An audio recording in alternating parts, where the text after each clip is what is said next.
It's Thursday, the 5th of May. Welcome to The Pulse. Good afternoon.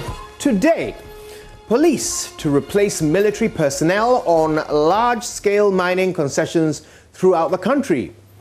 More, as 200 of them are being trained to avoid the mistakes their predecessors made. Plus, police in the eastern region arrest 19 persons claiming to be national security operatives for allegedly mining gold in the Atua Forest Reserve.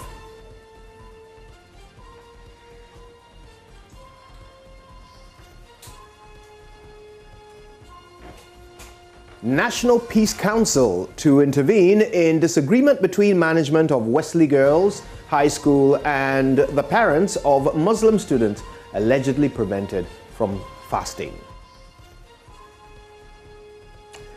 And let's get started. This is The Pulse.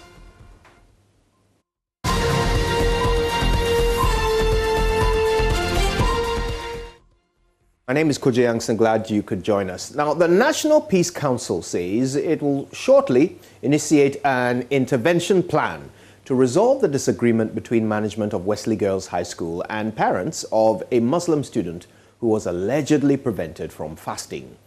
The Ghana Education Service has, since news of the incident broke, directed the school to allow any student who wishes to fast for any religious reasons to do so, provided the parents take responsibility for any possible health complications. The Methodist Church of Ghana, an institution with strong ties to the school, has reacted to the GES statement, saying the school cannot accede to this directive. There's more in this News Desk report. So I myself today and the mother, we came together, and then we sat down with the administrator, and then he subsequently took us to the head. We sat down, and then we started the discussion. So in fact, I said that I want to take her home and then change school for her so that she can get a school where she can do the fasting. But later on, when we finished and the head asked her whether she's ready to go out of this school and go to another school, she said no. Zakaria Al-Hassan expressing frustration over his child not being allowed to manifest her faith. The student Ismail Bushira was equally concerned. At first, I was really worried. I even cried a lot because it's my tradition and I've been doing it since I was a kid. Almost 8 years I started fasting. The Ghana Education Service says students who intend to fast for religious reasons should be allowed to do so, provided parents will take responsibility should there be any medical complications. The Methodist Church says the school's position on the matter is non-religious, and various renowned Muslim ladies in Ghana have passed through the school adhering to such a rule. It therefore concludes that it cannot accede to the directive by the Ghana Education Service. That was our News Desk report. Now, the Peace Council is worried about this development and has issued a statement on the matter. JoyNews' Ernest Kujomenu joins us with some detail. Ernest, what exactly has the Peace Council been saying about these developments and how it intends to deal with it? A statement of the Peace Council. The first two paragraphs actually gives a background to this story, the GS statement, and what other bodies have been saying. And then it goes on from the third paragraph to say that it is in respect of the above, which is the background, that the National Peace Council calls on all Ghanaians, particularly those who have been affected in any way by the events at the Wesley Girls High School, to exercise the greatest restraint and circumspection in their comment and pronouncement on the matter, as the National Peace Council initiates an intervention plan. The next paragraph says, meanwhile, the council respectfully reminds Ghanaians about how far we have come as a people living together even before independence. The council acknowledges and reaffirms the initiatives already undertaken by the religious leaders to resolve the matter, and encourages the leadership of the Christian and Muslim community to call on their followers to remain calm as efforts to build the time-tested peaceful coexistence among Christians and Muslims are made by the relevant authorities. And so these are the relevant portions of the statement issued by the Peace Council. It says that an intervention plan will be initiated, but it fails to give details of it. Thank you for that. Now, of course, this is not the only statement that has come out. The Muslim caucus in Parliament has also issued a statement urging calm especially among Muslim students and youth. Alhaji Muntaka Mubarak is the Minority Chief Whip. He's also leading member of the Muslim Caucus in Parliament. He joins us now. Alhaji, good afternoon to you. Thank you for your time. We understand that you've been engaging the Ghana Education Service on this matter. Any headway so far? Well, good evening or good afternoon to you and your listeners. Let me also thank Joy FM for your efforts to get this resolved. Yes, we've been talking to the ministry.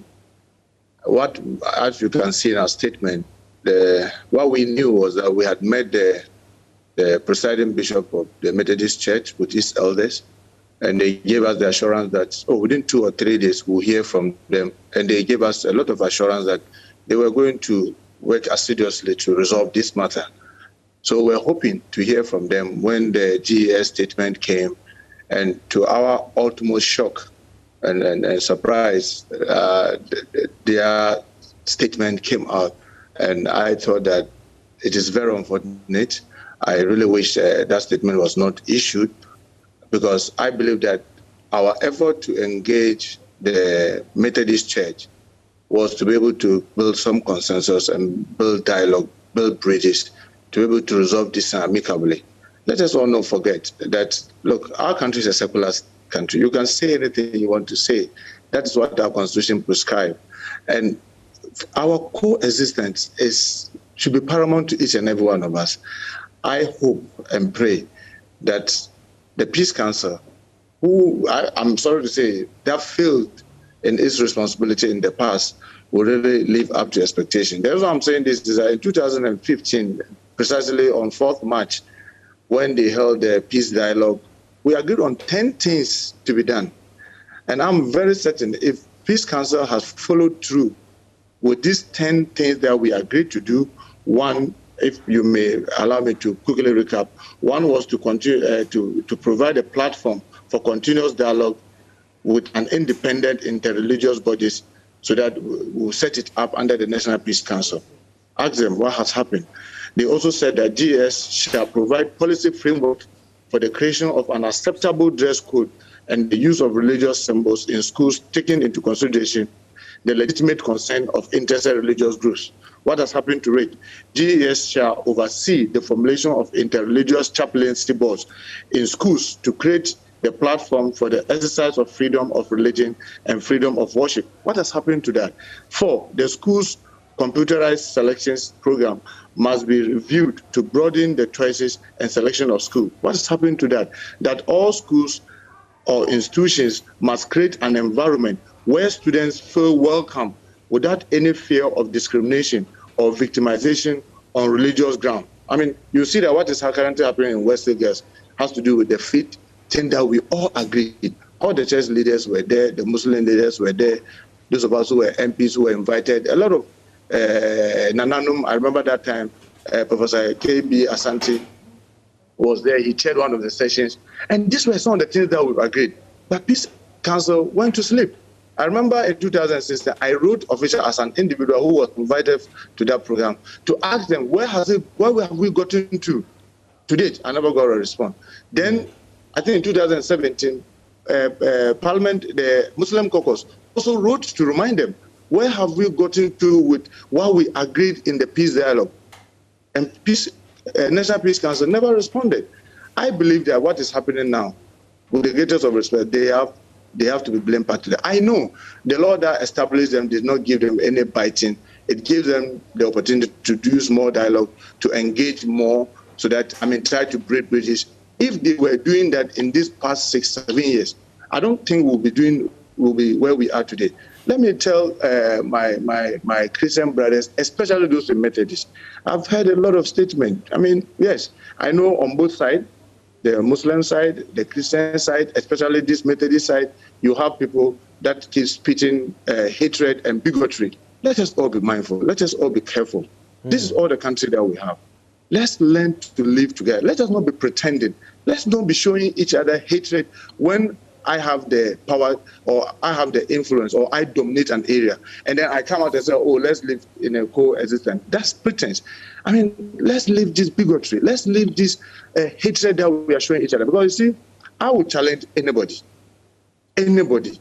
that if there's any school that is Muslim dominated, as the TIAMA schools, the Ghana Muslim schools, Ghana Muslim mission schools, or any secondary school that is government assisted, which is controlled by the Muslims, where a single Christian is forced to perform ablution and go into the mosque, I'll be very happy for anybody to show me.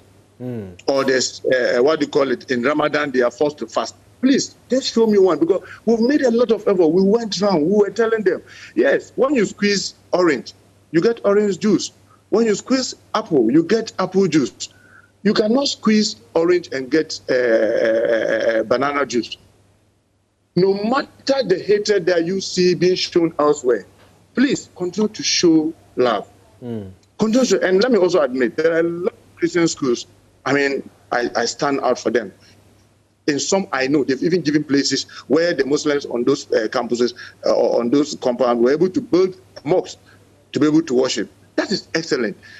I know a lot of the Muslim Christian schools that provide special meal for the Muslims during this month of Ramadan. That is what we are calling for.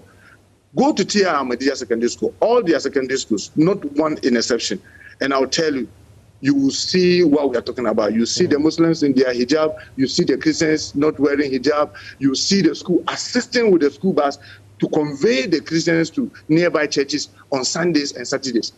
This is all we are saying. Teach our children how to live in the general community. Don't teach them this flexing. What Wesley Girls is currently doing, it's very unfortunate. And I want to plead with the presiding bishop of the Methodist Church. Please, you are men of God. Remember, you people have been teaching us the Christ doctrine. One of the Christ doctrine principle, love thy neighbor as thyself. Christ did not say, love thy Christian neighbor as thyself. No. And the Muslims who are spitting hatred, let's do this, let's do that. I want to plead with them. Remember what the Holy Prophet of Islam said, that look, none of you will be a believer.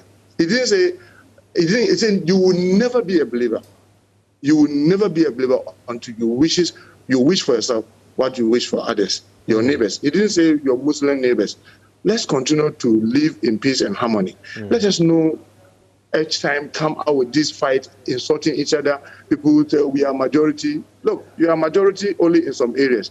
Because when you come to Ababu, where I'm born, the Muslims are in the majority. So in Ababu, so no Christians should be able to live there. No church should be able to be established there. Ask all the churches, SDA churches in Ababu, I visit them regularly. I have Pentecostal church in Ababu, I visit them regularly. There are so many churches. Where I'm born, I can bet you it is 90% Muslims. Yet we live with our neighbors. I mean, where the house that I was born, my father's house, my two neighbors is dominated by Christians, and it's beautiful. When it is Eid al-Fitr, Eid al-Adha, we feast with them. When it is Christmas, they feast with us. We grew learning to live with each other. The school I attended, Tamale Secondary School, I don't know today. When we were there, my brother, on Fridays, we'll close early. Lunch is normally at 1:30. On Fridays, lunch is at 2:30 to enable the Muslims to go and have their Friday prayers. On Sunday, breakfast in Damascus, then, I don't know now, was 8:15. On Sundays, we go for breakfast at 9:30 to enable the Christians to go to church. I mean, by the time you left school, you have gotten to imbibe in you that, oh, others that are different from you. That's how we're taught. In Damascus, you start with a Muslim prayer, you close with a Christian prayer. In TIAMAS, it's the same. Why can't just our brothers in Methodist and any other church appreciate this? Let's not be pretending. We are one people. We are one people, for heaven's sake. We are all Ghanaians. And these schools that we are talking about, it is funded and run with the taxpayers' money, all of us money. If you go and establish a private school, that is purely Methodist. And I come there, you can do whatever you want to do. But look, if we begin doing this, my fear is that, look, we also have people who are spitting hatred and bigotry. My brother, currently, there are about 40 secondary schools in this country, secondary and senior high schools that are Muslim-based. Go and see, 70% of the teachers there are Christians. Now, those who are spitting hatred and bigotry, let's get them out. Let's move all the Christians out. If they come there, they must go to the mosque. Where are we taking our country to? I want to plead with the Methodist Church. We came to meet you in a very quiet environment. We respected each other. We spoke nicely to each other. We gave each other assurances. What has changed? Why this sudden hype tension? The PTA that they are talking, please, PTA, you don't run the school for government. It's GS that runs the school. Minister of Education runs the school. If Minister of Education and for that matter, Ghana Education Service will give a directive and we think that we should flout it, well, we are setting a bad precedent. Because, my brother, you know what? In terms of religious difficulties, I'm a Muslim. I've lived with a lot of Christian brothers. I believe that we Muslims, we have more rigid and very difficult rules to follow. I mean, Sharia is a very difficult thing to follow. You can't even shake the hands of a female. Male and female should not sit in the same classroom and all. But in the spirit of accommodating each other, go to all our schools and see. All these things are put aside to accommodate, because once you are under government assisted funding, the teachers are paid by government. Most of the infrastructure were built by government. You have to give out something to take in something. That's all we are pleading with our brothers, the Christian community. And I know, like I said earlier, there are many Christian schools that are doing wonderfully well. We want to encourage the few that are finding it difficult to do this. Look, let's not listen to the fanatics among us. The same with the Muslims. I beg you, let's not listen to the hardliners among us. Those hardliners, they will rather plunge our country into chaos. Right. And we don't wish that. And I also want to add the Peace Council. Please, Peace Council, be up and doing. Don't just go sleep. When there are issues, you come up, and then after that, you go to sleep. Go back to 2015, what we agreed. That thing you know, for those who are still members of the Peace Council, it wasn't something that all of us were happy with, but we all said that we will manage with this. Can we get those things implemented? If those things were implemented very well, I don't think we'll be talking today. So I want to urge, especially the Muslim communities, because they are the affected persons. Please, let's continue to exercise restraint. Whilst we use the Office of the National Chief Imam, the Ministry of Education, the Ghana Education Service, the presiding bishop of the Methodist Church, will beg you, let's talk. Right. There's nothing that cannot be resolved by talking. Okay. This insult and cross-purpose statement will not help us. Let us see each other as each other's keeper. I mean, what essence does it have if you get education and you say that I shouldn't get education, or I should get the education only your way? I should put all my values away and only imbibe those. Then in my community, I also say that, well, your people that come to my community, they should also put away everything and do it only my way. We will be getting a segregated country. I don't think any of us wish for that. So I want to plead that all of us should allow tempers to cool. Let's keep our heads calm. Let's allow talking to go on, and let's try to build bridges. That is the only thing that can help us. Let's tolerate each other. You cannot say you are inclusive. Yeah, I'll ask you to stay with us. Stay with us because I want to bring in another guest. This is the Executive Director of Africa Education Watch, Mr. Kofi Asare. Mr. Asare, thank you for your time. This is obviously a matter that has once again captured the national attention. But I'm wondering, Wesley Girls and the Methodist Church insist that this is a long-standing rule in the school. From your perspective, why do you think this year, of all years, it has become a national issue when Ramadan happens every year? I think you may have to unmute your microphone for us so that we can hear you. Yeah, thanks, Kujo, and afternoon to your cherished audience. This issue has been there for about 150 years. The rule is a very old one, we are told. Predates Ghana.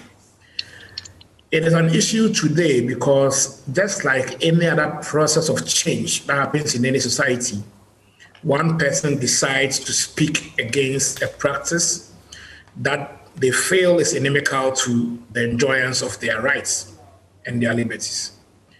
So it is not as if it is a new case. No, it's not a new case, but one person has raised the issue. And that is why society must see this opportunity, to see this as an opportunity to do some reflection and self-introspection and external review of the regulations that we have governing our schools. We need to begin asking ourselves, if 150 years ago, a rule that prevented students from fasting is still relevant today or not. If that rule is meant to instill discipline, and that same fasting is actually meant to promote spiritual discipline, then is this rule relevant in 2021? So that is where I think the issue must be placed. Not necessarily within the religious rights issue, no. Because from the angle of the school, this rule was not planted because of religious issues or the aim of restricting or constricting the enjoyance of any person's religious beliefs, but rather as a rule that seeks to, one, instill discipline, and two, if you like, ensure that students maintain a minimum nutrition and health and safety required to participate actively in the process of teaching and learning.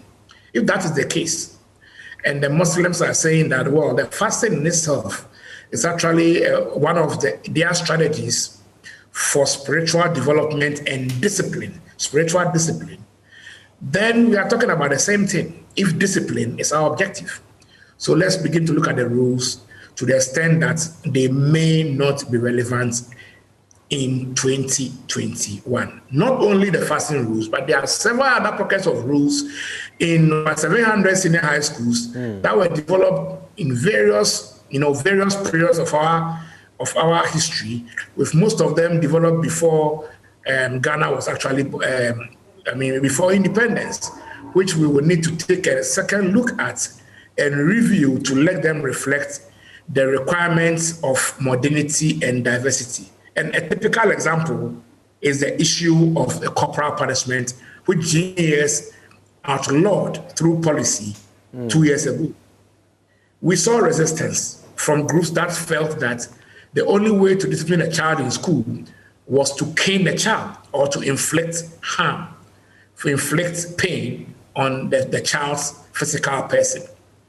But we've been doing the positive disciplinary policy implementation for 3 years. And we are not hearing of any truancy or any sudden truancy emerging in the schools. It tells us that no matter what, every rule is subject to changes as society itself changes. Right. Now, Mr. Asare, let me ask you this. The Methodist Church decided to issue a statement. Now, in their own statement, they suggest that the school is upholding this rule not on grounds of religion. That's what the Methodist Church says, that it's not on grounds of religion that the school is implementing this rule. It's simply against the practice of fasting, regardless of your religion. The activity is what the school prohibits. So if that's the case, if there's nothing to do with religion here, is it appropriate for the Methodist Church to be responding to the GES directive? Where does the Methodist Church come in? In your experience of school administration, is there really a point to this intervention by the Methodist Church? I guess the matter would have been better dealt with if the letter came from the board of the school. But unfortunately, the letter came from the church. There's a difference between the church and the board of the school. The school is a Methodist school, which means that it was built with it was started with Methodist funds. But the board of the school is the agency that has responsibility for its management. And so one would have expected that the board of the school would have issued this release. Unfortunately, it came from the church. That is why the impression is being created that the letter was occasioned by, religious intolerance, which is unfortunate. Again, this letter should have actually emanated from the board of the school, because in the GES's release, it's indicated quite clearly that there were discussions between the minister, the GES Director General, and members of the school's board, not the church. So it was a bit, surprising seeing such a response from the church instead of the school's board. And that is why I understand. That is why I understand the concerns being raised by those who are of the impression or the view that there is some religious, or religious discrimination at the back of all this. Right. I want to bring Alhaji Muntaka back into the conversation. And again, around this issue of it not being a religious directive. Wesley Girls says that they've had this in place for many years and it's nothing to do with religion. If indeed they are to be believed, then are we not rather escalating the matter and turning it into what it is not when we get institutions like the Muslim caucus in Parliament, responding to this? When we get people, who represent the Muslim religion taking the matter on. If the school insists that it's not a religious matter, should it not rather be dealt with on the administrative level? Do you feel that it is helpful when the Muslim community, jumps in that capacity? Will it not distort the issue? Well, let me say, with the greatest of respect, whoever is saying that this is a long history, long before independence, I beg to say that is not factually right. Go and check the Ordinance 1809. Before we became independent, it barred any mission school that needed to take government subvention from doing what they are doing today. Go and check, the laws are there. And if you flouted it, the school could be closed down. For every student that you even send into a church service, you could be fined £50. When we got independence, go and check the Education Act of 1961. It is printed there, black and white. And the common core, you couldn't do what you are doing. Until 1998, during President Kufuor's time, when in November, after an incident in St. Augustine or so, when a child lost his life because he was being chased and he didn't want to go for church service, he was being chased and then he fell and died. Then it was hurriedly brought into Parliament. On 13th November, it was laid on a Friday at the peak of campaign, and by 15th November, it was passed. The new act was passed. Hardly. Yes, I was in Parliament. We were all busy campaigning before we realized, a bill has come to pass to the House, and that section was amended. This is an intellectual argument. I want to beg you, go take these laws and see whether there were no punishment for what they are doing today. And let me also say, people say that, it is a general thing for people not to fast. My brother, let's educate ourselves about each other's religion. There's nowhere in Christianity, the Bible, that says that fasting is mandatory. But in Islam, it is one of the 5 pillars of Islam. Fasting is mandatory for every adult person. Unless there's ailment, you are sick, or there's some grounds that the Quran itself has stipulated when you are under those conditions, you don't fast. Other than that, you have to fast. And so, we as representatives of the people, when we hear this concern, and my brother, you see, let's not pretend. That's one of the funny things about us Ghanaians. When an issue comes, the people try to bitch around, it's not because of this. But we know that's with the greatest of respect. It is pure hypocrisy. This was done deliberately to deny the Muslims from fasting. Let's not run away from that. I mean, what is your beef? My brother, you are working with Aisha and Co. at your station. They are fasting. How does it affect you? How does Aisha and Co. fasting affect you in your station? Why will you be worried about somebody who chose to fast? Let's be clear on this, that this is purely religious thing. And let's stop the pretense. Let's stop trying to change the goalposts.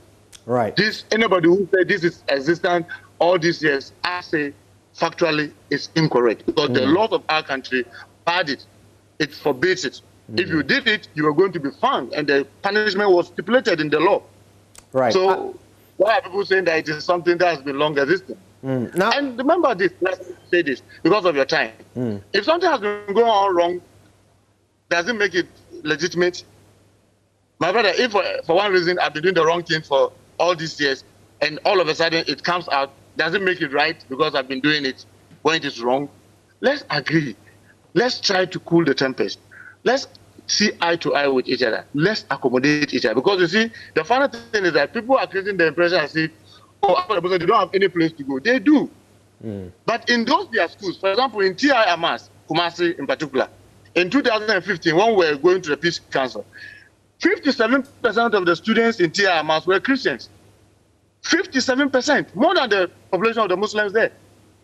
And yet TI Amas accommodates them and gives them courtesy and protects them and protects their religion. When you go to Islamic secondary school today, in Kumasi, in Swami in particular, is the one single largest school with the largest population in Ghana.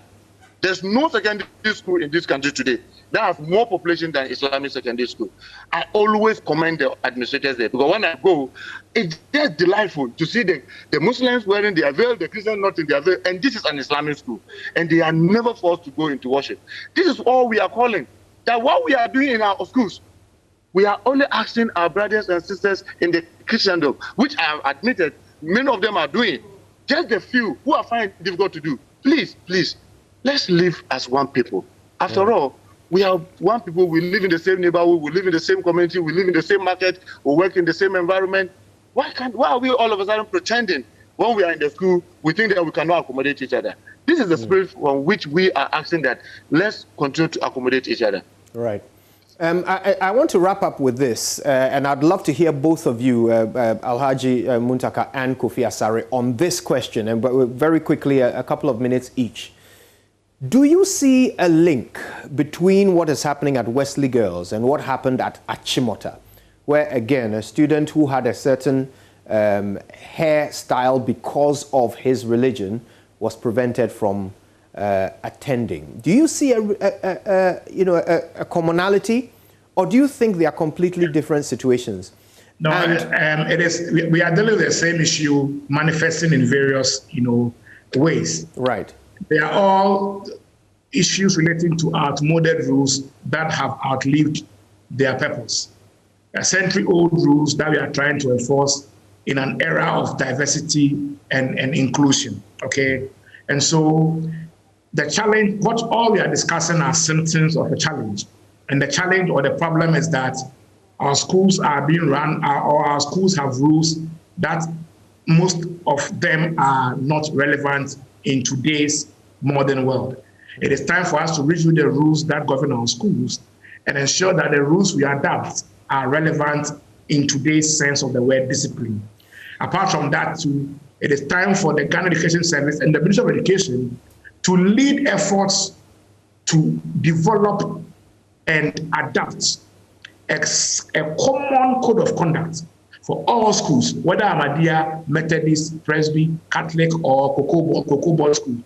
One code of conduct that fits within an acceptable framework, consented by all stakeholders, including the missions, the parents, government, so that we won't have Benkum Secondary School having one rule, Pojos having a separate rule, and Wesley Girls having a separate rule.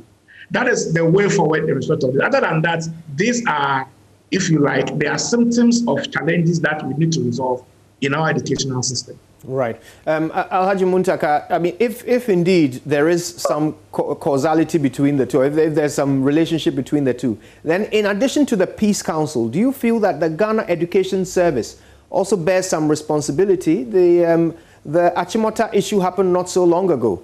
They didn't take advantage of that to fix the problem, and now we have Wesley Girls. Well, I agree with you. GES needs to be up and doing. You see, when you want to leave all this to we, the political actors, I'm sorry to say, it will be very difficult to get this thing resolved, because, I mean, this is being around a vote, and then people are afraid of people voting. I see, when you have rules, try and implement it. Because, I mean, when I heard about that Chimota thing, I just bowed my head in shame. It's so shameful that we, even in the first century, you think that how bushy my hair is or how down my hair is can influence discipline and how academic work goes on school. Where is that coming from? Do you see those countries where people are able to create things? How it is? It is very sad that GES will have to be up and doing. They have rules. They bring out the policies. They must enforce it. Those of us, whether they're Muslim schools or Christian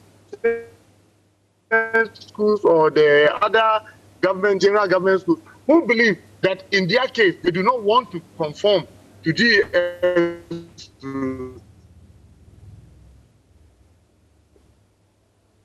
Hello. It would seem that we are losing Alhaji Muntaka, who is actually traveling while speaking to us. But I want to say a big thank you to both of our guests, Asare and, of course, Alhaji Muntaka, for contributing to that all-important conversation. You're watching us on the Joy News channel. This is The Pulse. Still to come, police to replace military personnel on large-scale mining concessions throughout the country. More, as 200 of them are being trained to avoid the mistakes by their predecessors. Plus, police in the eastern region arrest 19 persons claiming to be national security operatives for allegedly mining gold in the Atiwa Forest Reserve. That and more when we return.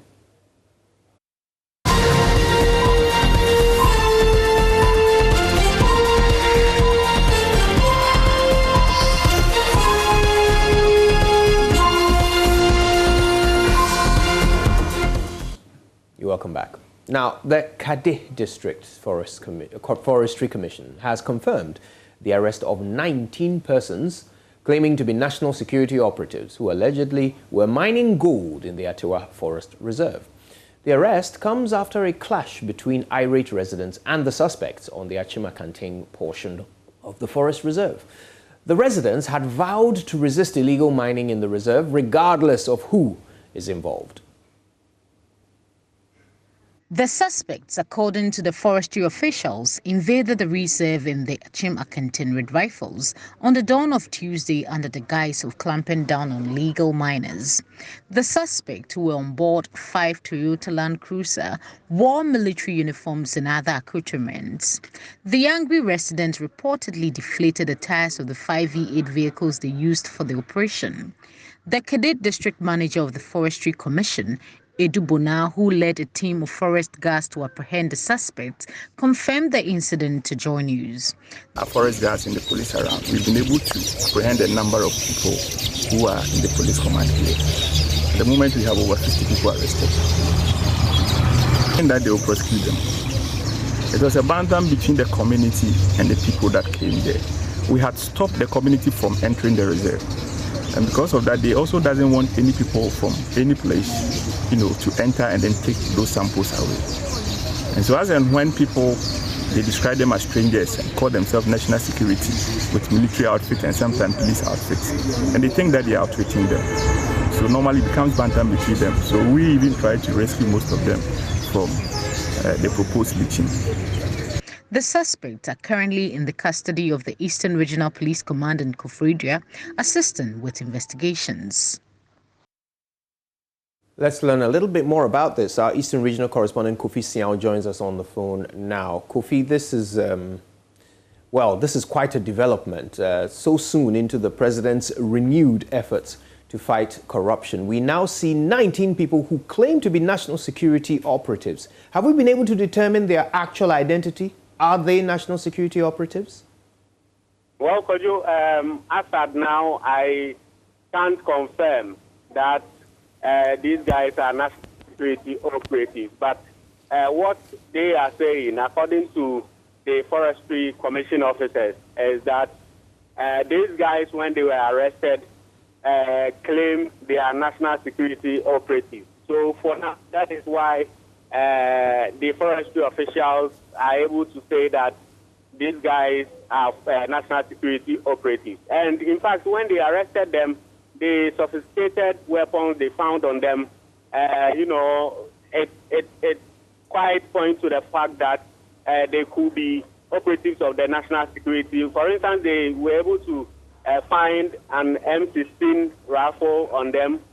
They saw some handcuffs, pepper spray, and other sophisticated accoutrements on them. So for now, officially, the police has not been able to come out to confirm whether they are national security officials, even though they are in custody.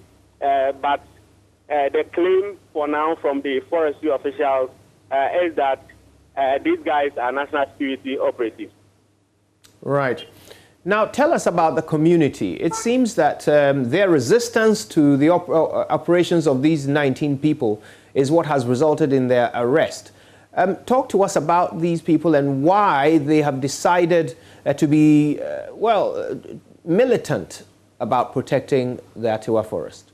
Okay, so the forestry officials say that for some time now, they've been able to stop illegal mining in the Atiwa range at Akate for some 3 years now because the residents themselves were involved in this act.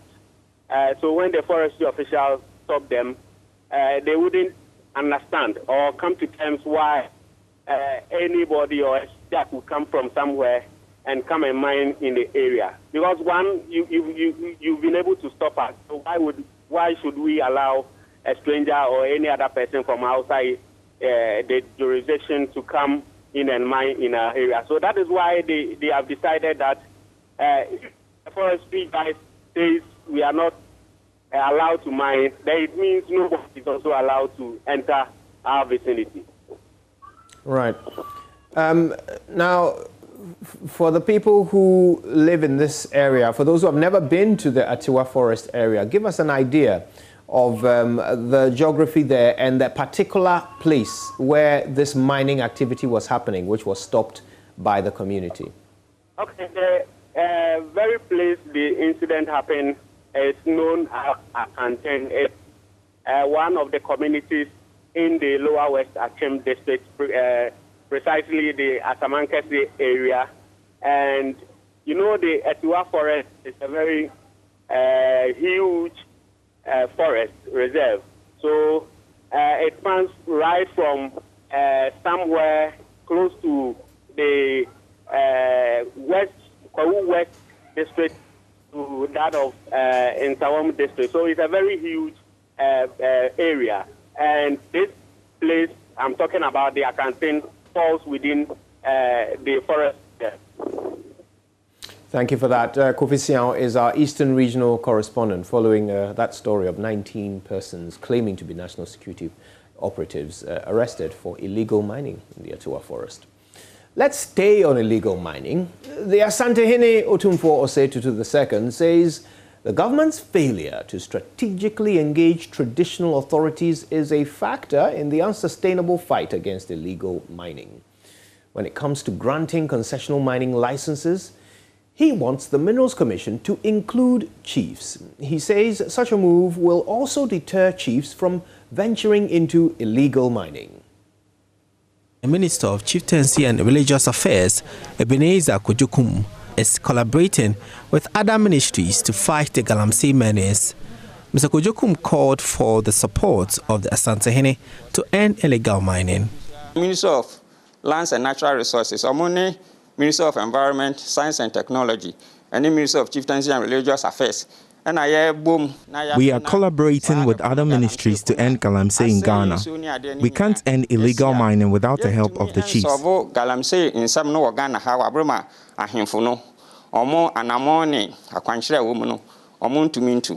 According to Asantehene, some chiefs go into illegal mining operations because they feel neglected. He believes involving chiefs in issuing concessional licenses to prospective miners will serve as check and balance in curbing illegal operations.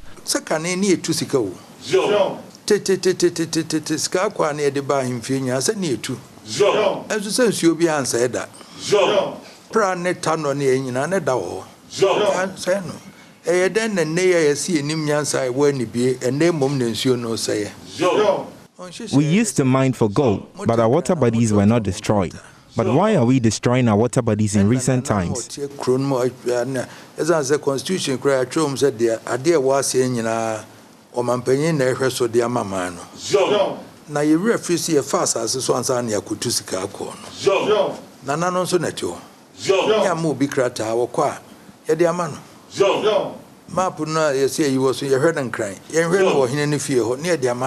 Chiefs should be involved in curbing illegal mining.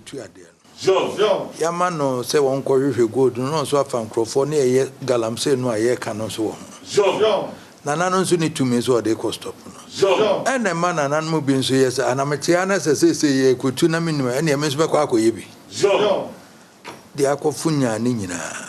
The government has, however, renewed its drive to end illegal mining operations, which have caused destructions to the country's forests, water bodies, farms, and environment. The Ministry of Lands is relying on the support of national security to enforce the directive on suspension of all mining activities in forest reserves. A one-week ultimatum has expired for all cognizance and prospecting activities to cease, but the ministry says some recalcitrant miners are yet to move their equipment from site. Deputy Minister Designate for Lands Benito Usubiu and Chief Executive of the Forestry Commission John Alote monitored the levels of compliance in some areas. Ohiming Teria, who joined the team, filed this report. Several hectares of virgin forest have been destroyed in the Oda Forest Reserve. Officials at the Ministry of Lands say owners of the concession have satisfied all mining requirements except the acquisition of a mining operating permit. Several hectares of mined lands had been reclaimed by the miners who had acquired mining lease, forestry entry permit, among others. A makeshift camp, excavators and bulldozers under the protection of some security men were on site. Benito Owusu-Bio was unhappy with the failure of the miners to suspend operations. He ordered one of the excavators and makeshift camp to be set on fire to deter other operators. This particular forest reserve, Oda River, the company that is working here has been informed, written to, by the district forest officer. And also previously in January, an exercise was carried on here. And in that exercise, 10 excavators were impounded here and seized and sent to Bekwai. And still they are here. So it tells you that they are recalcitrant. We will onward relay the information to the national security apparatus. Enforcement is not the work of our ministry. The enforcement aspect of it is the mandate of the national security apparatus. We would let them carry on with their work to serve as a deterrent to others, especially this company, which is recalcitrant and is not prepared to listen.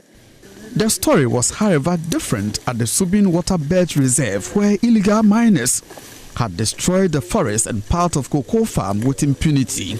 Most of the cocoa farms, they've destroyed them. Look, if you look over there, you see the cocoa farms. The situation has left several open mining pits scattered on the field. Economic viable tree species such as Hidria and Sidrella have been destroyed.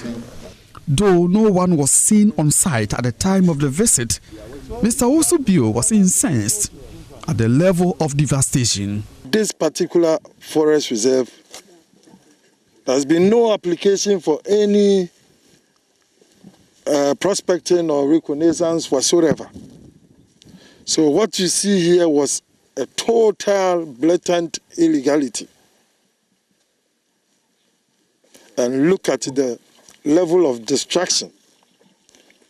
See the number of forest trees that they have destroyed. The tree you see behind here is a shadeware tree. And you know what shadeware tree is. A very good economic tree. They've destroyed them all. Fortunately, when they heard of the ultimatum that was given to them, I understand they have withdrawn and have taken away all the equipment. So what it means is that the ultimatum and then the ban is working. Mr. Owusu wants further investigations into the conduct of the mining operators. Our forest reserves are important and they serve as a cover for our rivers. We will look for them anyway. We will do investigation and see if we can find whoever came here to do this. From Kumasi, for Joy News, Ohime Interior. Right, Ohime Interior there in the Ashanti region. Now, there's even more on illegal mining because personnel of the police service will replace military personnel, on large-scale mining concessions throughout the country. Sound familiar? To this end, about 200 police officers have been trained to be deployed to large-scale mining concessions following the withdrawal of the military. As you know, soldiers have been recalled from the sites after criticism by some that they gave protection to companies involved in illegal mining, among others. Deputy Minister Designate for the Mines and Energy Ministry, Miriku Duka, charged the police officers not to be enticed by bribes.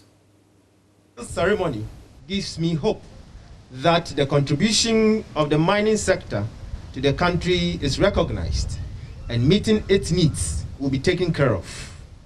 Again, I note that if we adequately resource our regulatory and allied institutions, they can deliver on their mandate. I am indeed happy to witness the passing out of a contingent of 200 energetic police officers who are being deployed to provide security to the large-scale mining concessions after successfully undergoing a 2-week pre-deployment training program, which was designed specifically to hone their expertise in dealing with mining-related issues.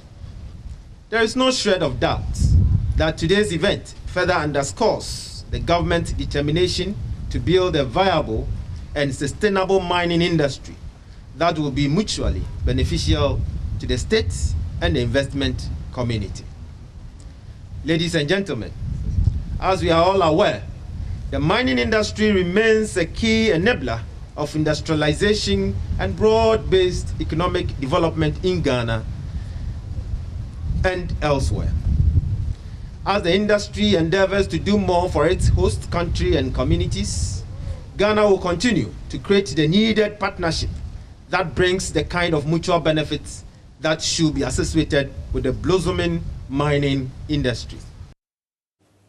Now, a ceremony to deploy their replacements was held earlier in Winneba in the central region, from where Richard Kojo joins us now. Kojo, thanks for your time. Was there any explanation as to why the soldiers are being replaced by police? No, there was no explanation to that. All that they said was that they were deploying these people to the various mining sites to protect the rivers and then Ghana's forest reserve. And so there was no mention of anything that these people are going to replace the military at the site. Right. Now, the original campaign against Galamsey in the previous term of the president ended in the same way. The military were withdrawn, the police were sent in to replace them. But we all know how that went. So what exactly are the police supposed to do this time? I understand they've gone through some pre-deployment training. Yes, exactly. So, and that is why these are police personnel, and so they were called to the Winneba to be trained for 2 weeks. And so they've been trained on how to handle things relating to mining, how to also handle human rights issues as far as mining is concerned. And so they've gone through a lot. They believe that they are fully prepared to undertake that task. And so that is why a contingent of 200 men would be taken to their various places and then begin that. They believe that this would help solve what we are all going through or witnessing at the various mining sites. So that is why it is so. Right. Tell us about the Minister of Lands and Natural Resources. I understand that he's been cautioning security personnel. So, Kojo, you know that one of the issues that has been cropping up in this whole Galamsey operation is the issue of bribery, that some of these miners are able to bribe their way through. They are able to, because of the amount of money and the funds they were able to bribe the security personnel that go to mine there. And so that is why he says that it will defeat the purpose for which they are being deployed to the area should they go and be accepting bribe. And so they will let the entire country down because they have reposed a lot of confidence in them, and they believe that with the training and the resources that have been spent on them, they are not going to, they are not going to let the entire nation down. Right. Now, we've been receiving reports of theft of mining equipment from the sites, including detonators. Well, what can you tell us about that? Exactly. So the minister mentioned the case in which Pesas Mining, a mining company, some people invaded where they were and then made away with some detonators. It is not only that. These mining companies and then even the communities in which these mining activities take place, they suffer a lot as a result of what transpires. The people believe that they have money, they have wealth, and so day in and day out, robberies occurred there, and other high rate of theft also go on there. And so that is why they are appealing that with the deployment of these people, they are going to ensure that these people are adequately protected. We are talking about those who are legally mining or undertaking the mining activities there. And so that is what the minister said with respect to that. All right. Thank you very much for that wrap. Richard Kojunyako is our Central Regional correspondent. Let's now hear from Chief Inspector Theodore Hlomenu. He's a SWAT commander on this operation.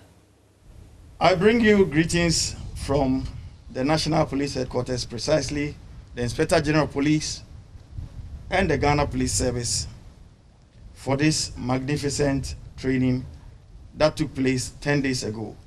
Even though it's a 10 days program, you have arrived here 11 days ago.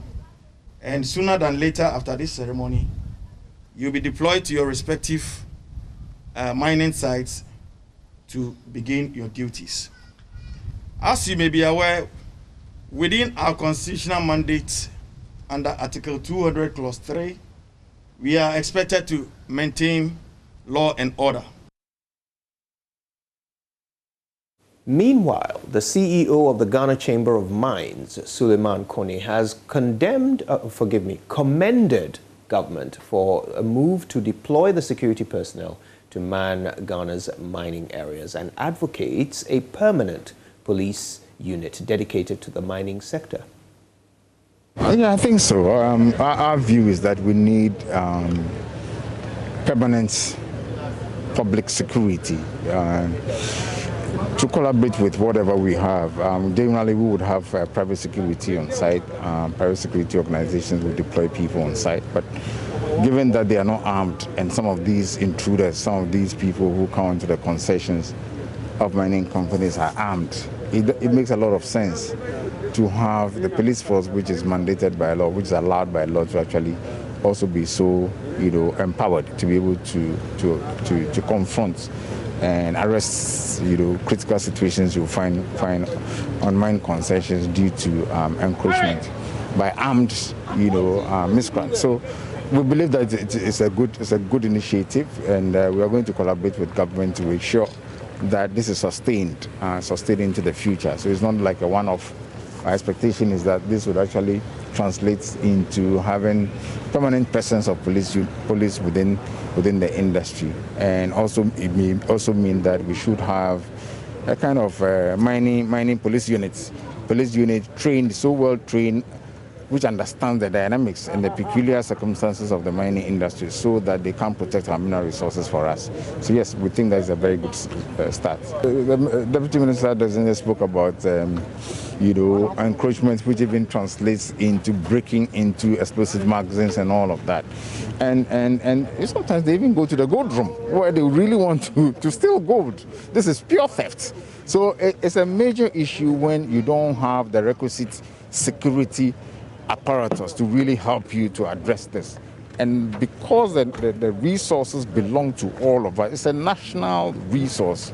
Although we have actually outsourced the mining to third parties, it still belongs to us. And therefore, if we are interested in these resources, which I believe we are, then we should make sure that the best of security is actually afforded to these companies so that they can continue to work on our behalf, because effectively that is what is happening. We have actually given them concessions for defined periods to work on our behalf based upon agreed terms and conditions.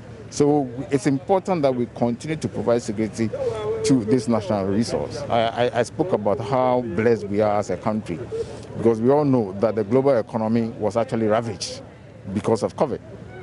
Yes, you can't say that Ghana was not so affected. We were affected, but probably not to the same extent in terms of the economy, because you saw how well the mining industry did, especially the gold subsector. In fact, last year, the gold subsector accounted for about 48% of gross merchandise export. It just tells you how important this subsector is. Therefore, we should have an eye on protecting this particular sector. It inures to our benefit. If we don't do that, we'll just be shooting ourselves in the foot.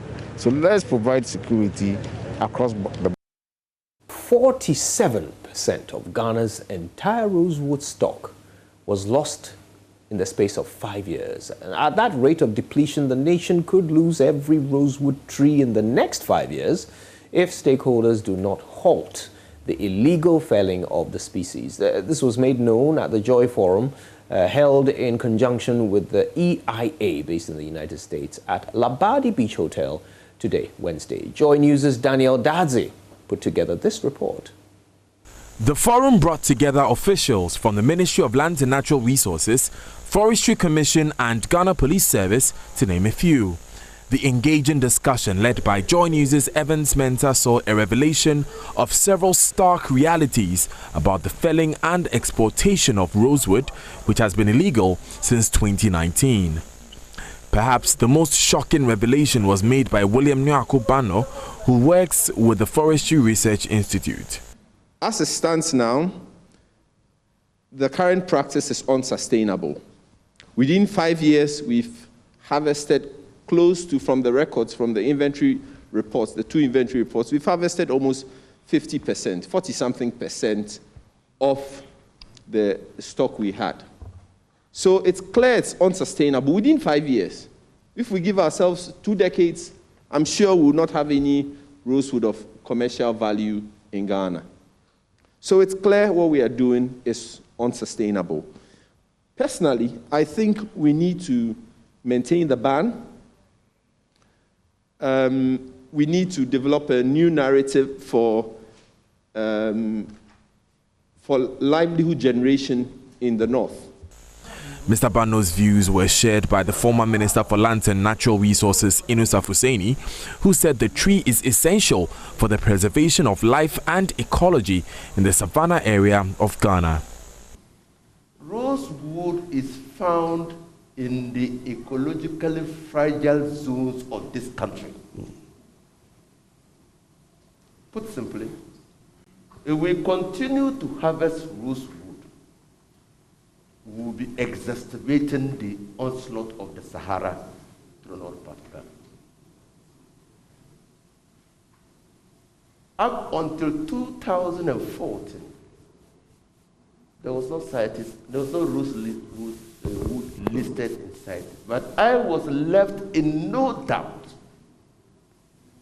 that the continuous harvesting of rosewood portended a present danger, existential danger for this country. In 2019, government set up a committee to investigate the illegal harvest and export of rosewood in Ghana following an investigative report released by the Environmental Investigation Agency in the USA. Secretary to the committee Joseph Osiakwan shared the reforms that the report spawned. Some countries were receiving rosewood from Ghana with CITES permit that had the signature of the Wildlife Division Executive Director, but those were forged.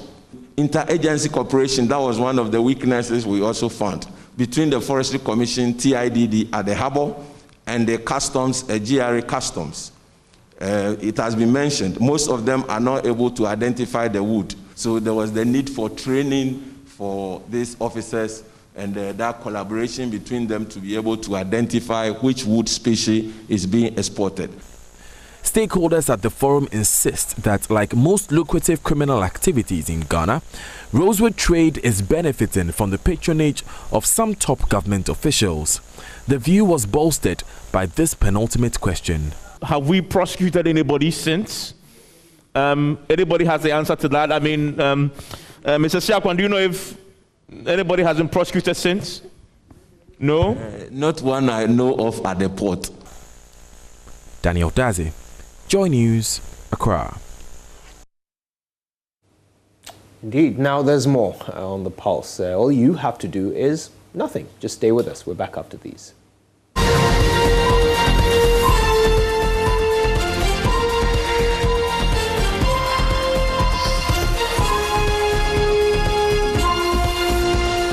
Now, sad news coming from Idumasa in the Ashanti region, where a man has butchered his 38-year-old wife and killed himself.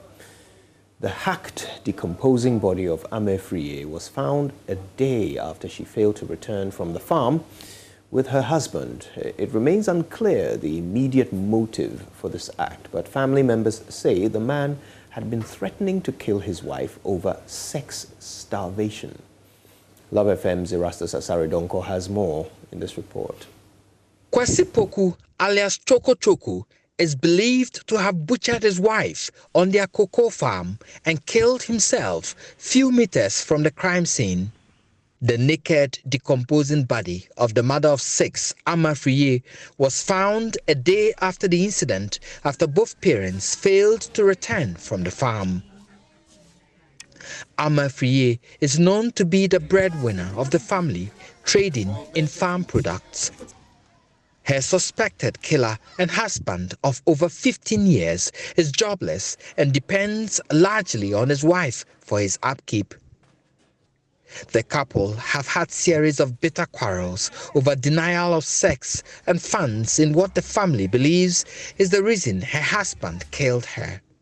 Nana Jeche Amponsa is head of the Britu clan of Idumasa.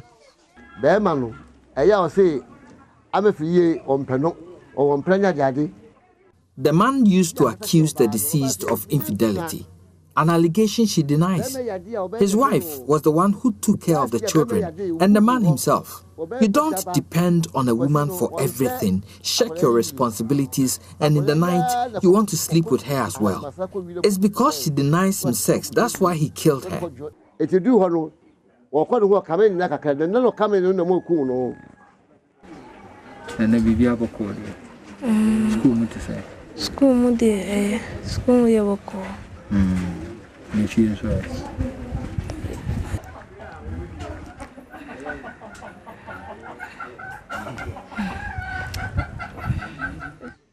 Their 6 children, 5 boys and 1 girl, are already missing their parents.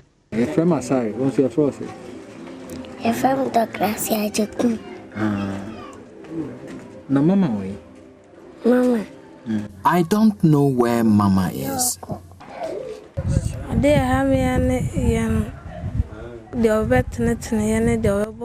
Now we don't have anybody to correct, love, and care for us.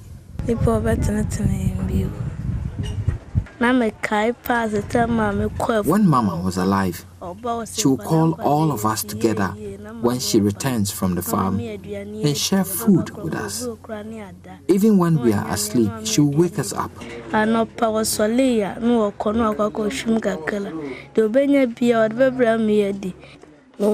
She used to play with us, but now it's not like that. Nana Jeche Amponsa is calling for help to take care of them. They left behind 6 children. I'm appealing to the public to assist us with food, clothing,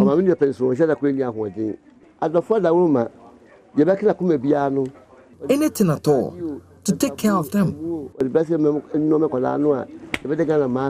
Reporting for Joy News, Erastus Asaridonko, Idumasa, Ashanti region. We have Erastus on the phone. Let's learn a little more about this tragic incident. Erastus, first of all, what exactly has the police been telling you about this incident?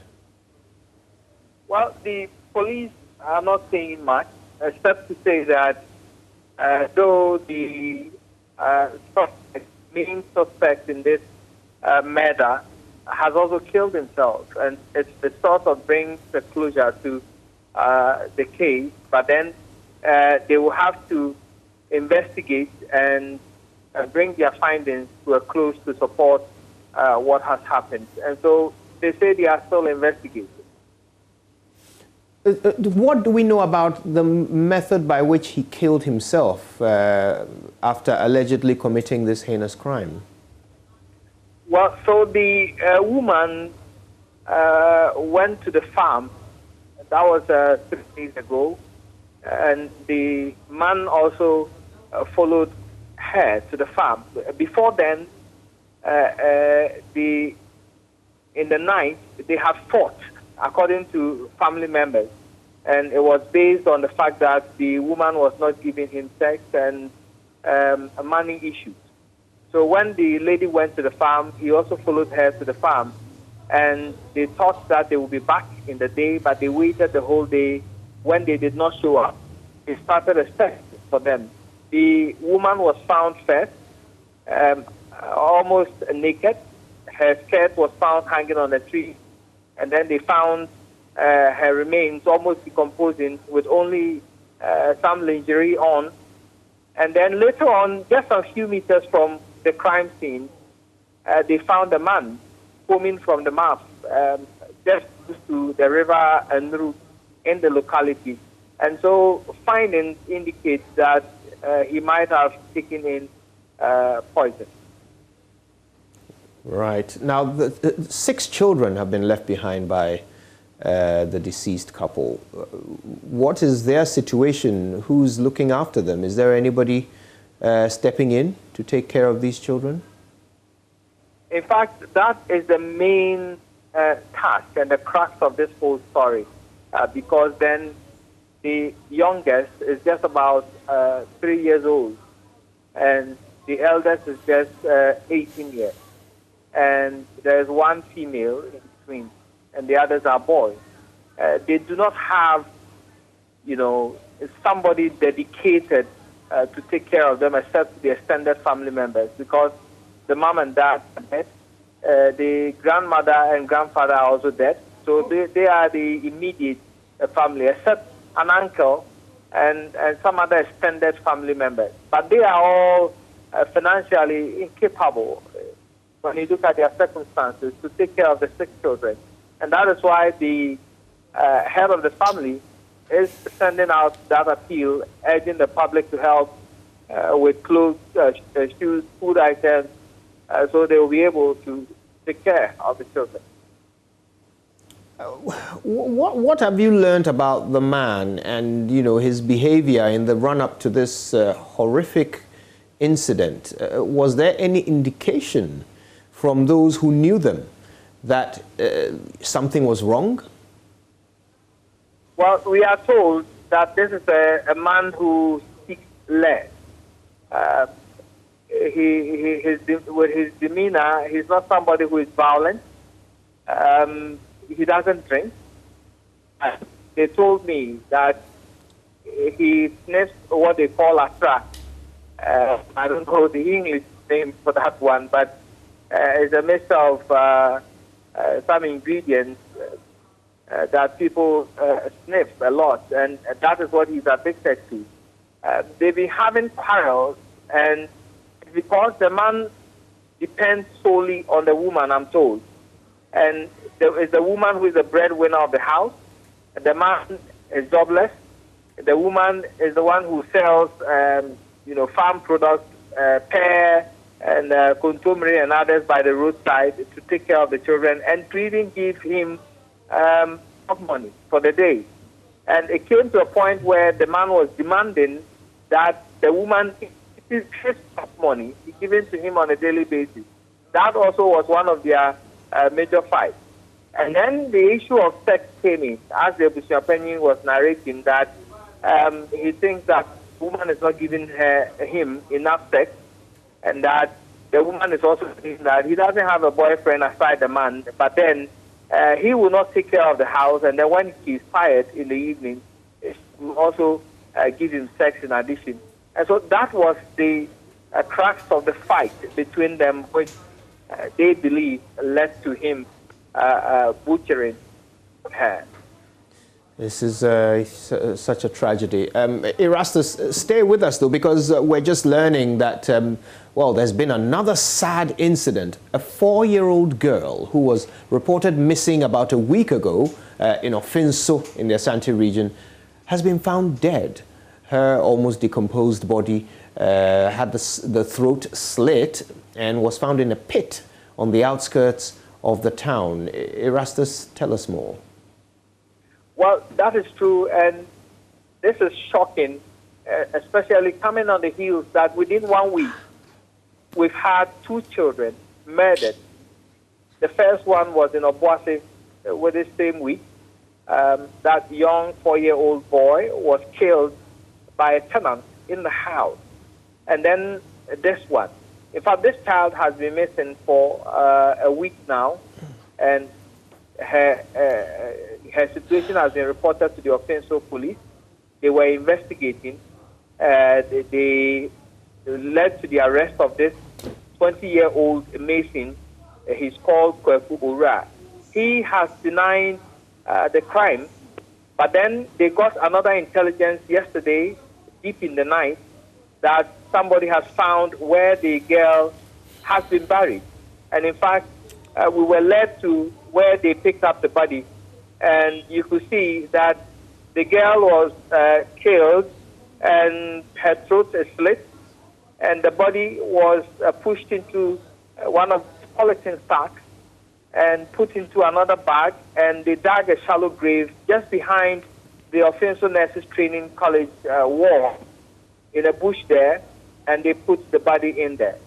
And so just in the deep of the night, the police retrieved the body. The young man was arraigned before the Ofinso District Magistrate Court this afternoon, and a mob came to the court demanding that he was released so they could lynch him. And so the police had a hectic time controlling the crowd this afternoon, but he has since been remanded into prison custody to reappear on the 9th of June this year. So it's quite a sad story coming in the wake of that young boy who was murdered in Obuasi, and this girl murdered in a similar fashion.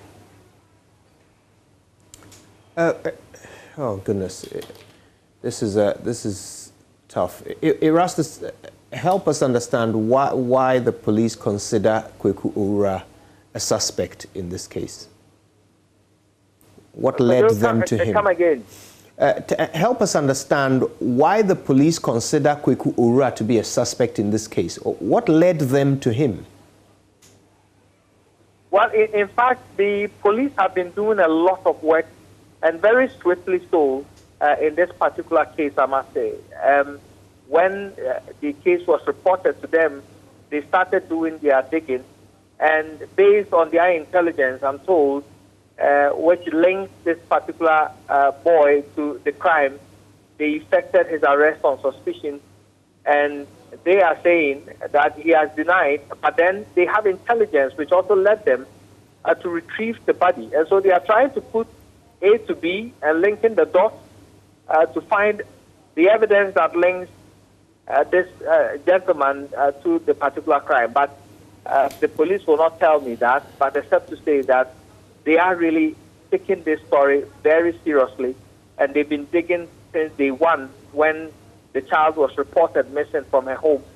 And they've been able to trace to where he bought food and where he was last seen. And so based on suspicion that links this particular gentleman to the crime, that is why they arrested him. What's the name of the little girl? She is Benedicta, but they popularly call her Efia Adipa. She is 4 years, a very beautiful girl, if you look at the picture. And her mom, who is grief-stricken, tells me that this is a child who hardly goes out. If she will go out, she will go and buy food, just a walking distance from the house and come back.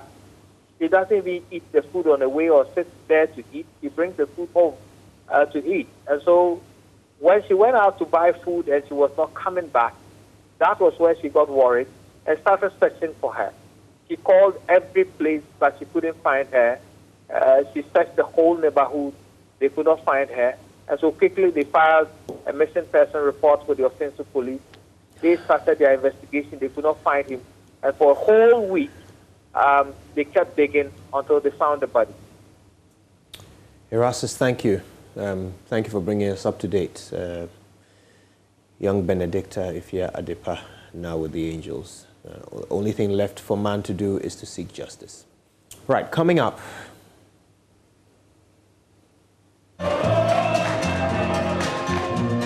I am also a purposely designed engineering material created by combining single materials. Yes, Isaac? Composite. Composite.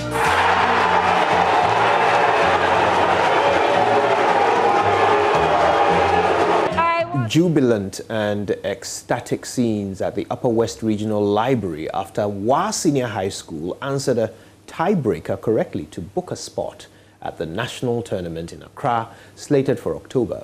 Now, they joined St. Francis Xavier, Jirapa SHS, Canton SHS and St. Francis Girls School to make up the 5 teams that will represent the region in the tournament. Back on the school's campus, though, it was a hero's welcome for the contestants who made history by qualifying to the national tournament for the first time in 20 years.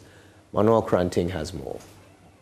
Find the time for a displacement of 24 meters of the object moving steadily at 15 meters per second along a straight line.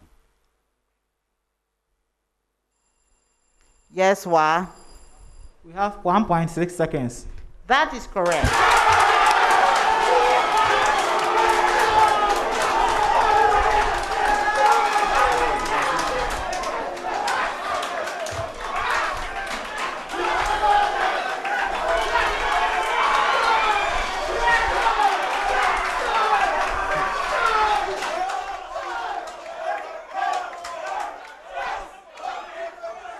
And that was the mood at the Upper West Regional Library in WA at the end of the 2-day qualifiers, which saw the region's top high schools battle for a place in the national tournament. WA Senior High School narrowly secured the final slot to join St. Francis Xavier Junior Seminary, Jirapa SHS, Canton SHS, and St. Francis Girls SHS in the 2020 edition of the National Science and Maths Quiz. For the boys at Francis Xavier, who won with an impressive 58 points, it is time to rewrite their history in the competition. This year, we have a story to tell. We have a story to write, and we are going to make sure this year we are going to right all our critics wrong. We will make it to the final.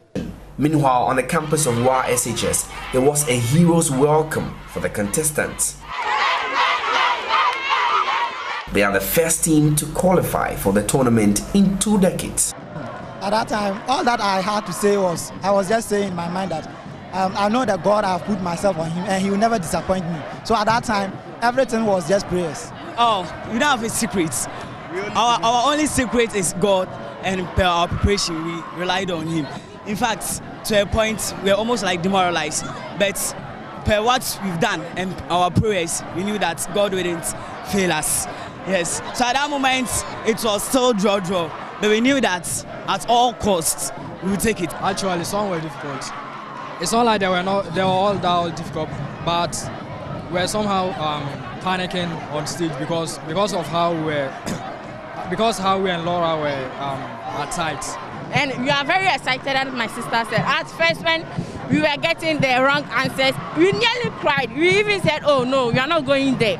But as we break the tie, in fact, we are very happy for what we did. And I know when we reach to Accra or wherever you are going, we are going to conquer them. I'm feeling very excited for all what happened.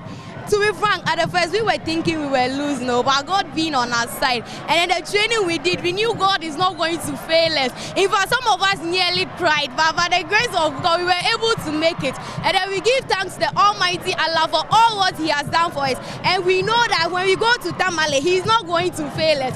We are going to make it. We are going from 17 to 100%, I say, in Jesus' name. The trainer of the team, Ababasa Olina, called for support from the alumni of the school, which includes current Speaker of Parliament Alban Pipin, Justice of the Supreme Court Yoni Kolendi, and other prominent alumni of the school to come to its aid as it prepares for the national tournament in October.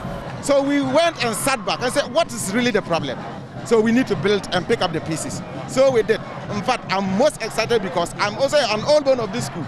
And I said, whatever it takes, say that we are going to prepare and qualify, we are going to do it. And God willing, we have done it. In fact, we are really constrained when it comes to logistics. Sometimes you see that some of the things that affected us was the bell, how to ring the bell, because we don't have one for training. So we only train in a vacuum. So we lack a lot of equipment and we lack a lot of logistics to work around.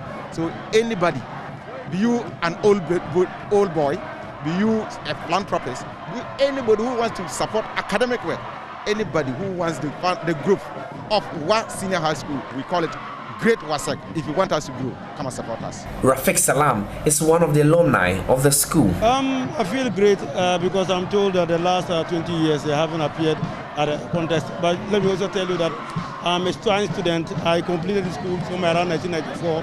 And then I also was also part of the team. It used to be called Brilliant Science and Math School. So I was somehow an unused substitute in that particular contest. But say kudos to the boys for making Great WASEC great again. They need to put a lot of things in place because the first thing is by qualifying. It's just like the World Cup. Once you qualify, you prepare for it. And I think the WASEC will move to places. And we can now sign out, right? Reporting for JoyNews, Rafiq Salam.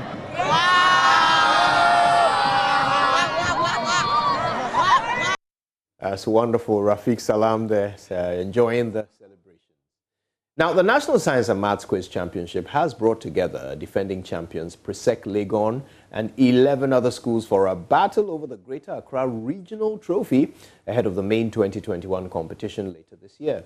Chemu SHS has crashed out. Accra Academy will sail through to the finals of the Greater Accra Regional Championships of the National Science and Maths Quiz. Maxwell Agbagba joins us for more from the Accra College of Education. Right, Maxwell, talk to us about the action today as some dreams were crushed and others soared like eagles.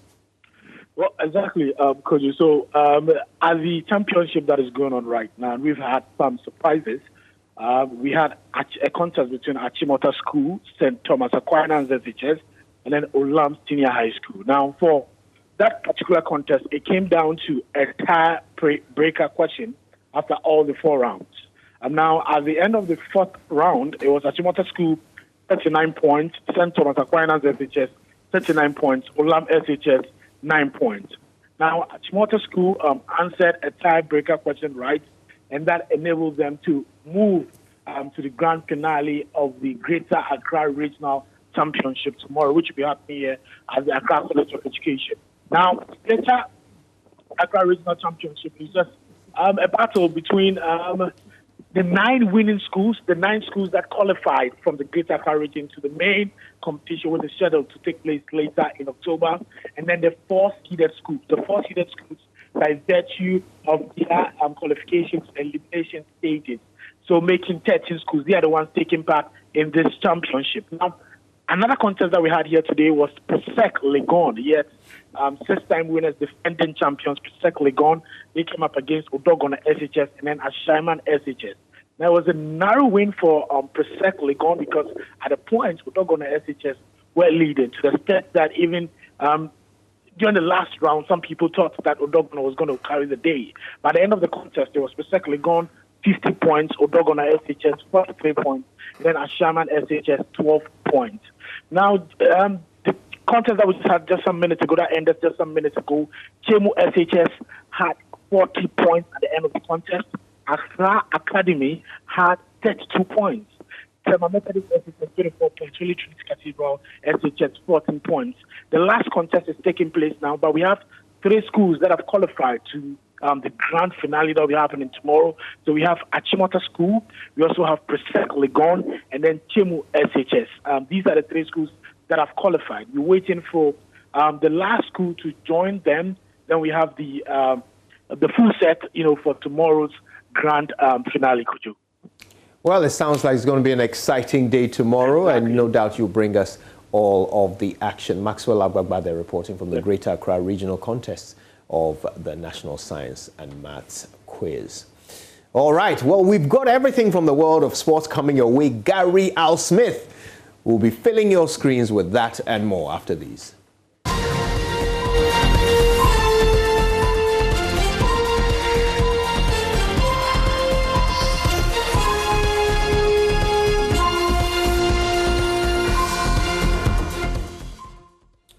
News never stops, even though the pulse comes to an end. So stay with this station for the duration. Of course, if you want more news, you can go to myjoyonline.com. It's all splayed out there for you. All the biggest stories, including companies continue to export Rosewood to China despite the ban. That's according to former Minister for Lands and Natural Resources, Inusa.